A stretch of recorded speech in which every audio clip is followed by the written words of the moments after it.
welcome back. We have 4 questions again for the Bible in just a few minutes.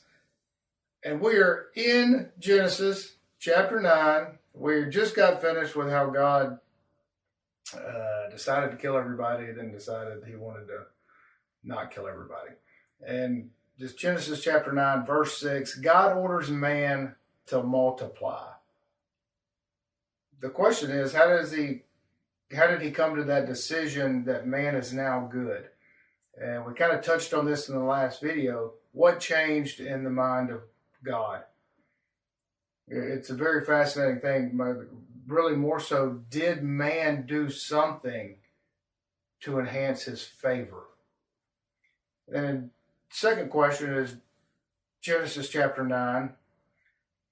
And this is between verse 6 and 13. That God creates a covenant with Noah and his sons and everyone after him.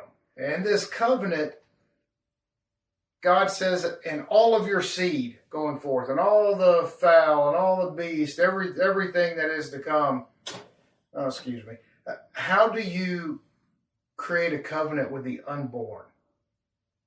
They're not there. That's confusing, and it doesn't say. I cannot make an agreement with your unborn child. So if I can't do it, I'd like to know how God does that. Does that imply that they exist somewhere else? They're not manifested into a body. They're not incarnated yet, but they still exist? I don't know. It's not clear. Does not say at all. And the third question is, God gives his word that no more floods will destroy the earth. There'll be no more floods that kill everything. And it says the covenant is age during. Well, age is an astrological term that is about 2,100 years. It's the precession of the equinox. If God is, it's not if, it clearly says that. If you're a literalist in the Bible, age during does refer to an astrological term. So does that mean his covenant is over? That astrological age has been gone for a while now. More than several thousand years. So does that make God's covenant null and void because it's expired? It's interesting. I'd love y'all's comments if you have one. The last question.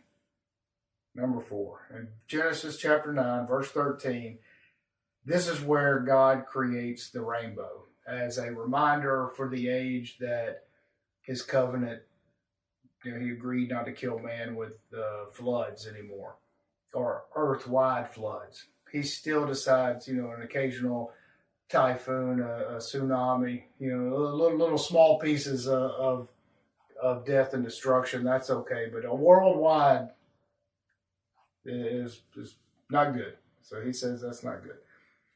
But